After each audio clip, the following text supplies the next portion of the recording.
Now, let's go to Castle Buildings. Earlier we heard the Secretary of State speaking to the media. Well, he joins us now live. You're very welcome. You're selling this... Good afternoon, Jim. Good afternoon. You're selling this big. You believe it's historic. Why? Well, in 1972, power went away from Stormont because law and order had broken down in Northern Ireland. It moved to one of my predecessors, the first Secretary of State, and some 36 years later, the party leaders here in Northern Ireland today have announced an agreement which will lead to power being transferred back from me for policing and justice to politicians elected here in Northern Ireland.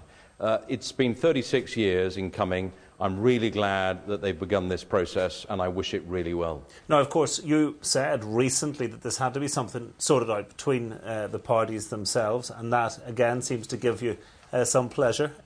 Is the NIO now taking a more detached view of operations here?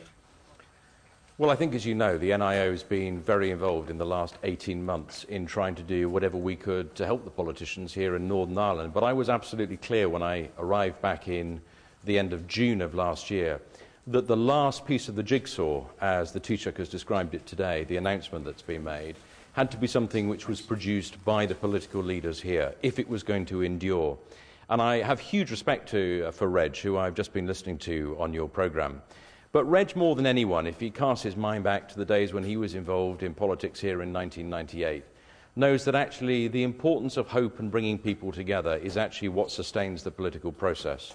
And what we've seen today are two political leaders elected with very clear mandates by their communities, express a view that actually they can begin the process of devolution of policing and justice, which ultimately will lead to a date and, yes, transfer.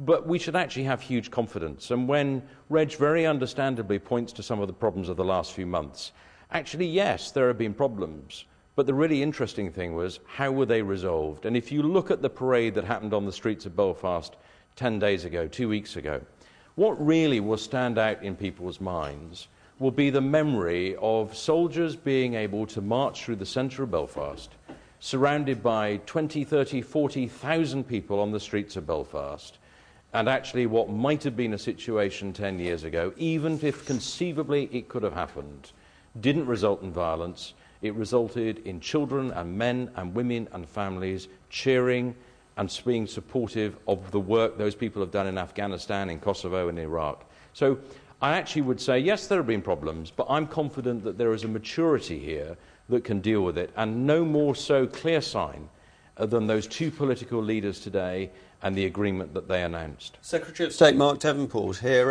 In their joint letter, Peter Robinson and Martin McGuinness say they intend to discuss with you the funding allocation for the new Justice Department. How generous will you be? Well, it's not a question of generosity, Mark. It's a question of actually what the police service needs, what the legal aid budget needs, what the court service needs in relation to new buildings, what needs to be done about the replacement of some of the prisons estate. Many of these decisions, as you know, are already in the planning and already catered for within the comprehensive spending review. You will also know that actually Northern Ireland got a settlement through me last year, which means that we probably have nearly twice as many police officers on the streets of Northern Ireland than we do in any other part of the United Kingdom. And I dare say that the Commissioner in the Republic looks somewhat jealously at the Chief Constable here in Northern Ireland at the resources that he is able to enjoy. Now, that doesn't take away from the fact that there is a past to be dealt with, and there have been terrible problems which have justified the sort of resources we've seen, which is why I won the settlement I did. But it would be foolish for anyone to think that if we're going to win additional resources for Northern Ireland, it will be done just because people would like to have more money. You have, these days, to make a very strong case for efficiency and value for money. And where there is real need, the government has shown that it will meet the real need. But it will meet the need in conjunction with those services showing that they are efficient and have value for money. Now, I have no reason to doubt for 1 minute the Chief Constable on this. But what I would say to you is that, yes, there will be discussions, as indeed there have been over the previous months, about policing and justice budgets. But it shouldn't be taken for granted by anybody that simply because a politician says they would like some more money, the answer is you'll get some more money. It's not quite like that. It is a big issue, though, Secretary of State, for particularly the DUP. And someone characterised it to me earlier today as it was time for the NIO, for the Secretary of State, to put his money where his mouth is on this one.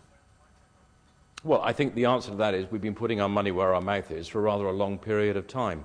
I represent a constituency in Merseyside that has regrettably higher crime rates than any other part of Northern Ireland, which has many drug problems, which has many violent crime problems. And although the police in my constituency in St Helens do a phenomenal job, the fact of the matter is they don't have the kind of resources that are enjoyed here in Northern Ireland. So the money is very much where my mouth is and has been for the last 18 months, and I intend to keep it that way. The argument really that's being made here, though, and we mustn't confuse the arguments, is could the police service here use more money? Well, the answer to that, of course, is yes, just as Merseyside police could use more money, just as the Met in London could use more money. The question is, and I think everybody in Northern Ireland, indeed anywhere in the UK, appreciates, in a time of substantial global downturn, when there are fewer resources available for any government to be able to use in public spending, the justification for further public spending, more public spending, will be greater than ever. Now, I'm not against making the argument on behalf of Northern Ireland, and I will continue to do my very best for people as long as I'm here. But I'm simply reminding everybody that we shouldn't take for granted the ability of the Treasury to write blank cheques simply because politicians say, I would like. Of course people should make a case, that's their job. And of course the Treasury should meet with me to discuss those cases. But it shouldn't simply be assumed that because you say I want, I get. Secretary of State Shaun Woodward, many thanks indeed.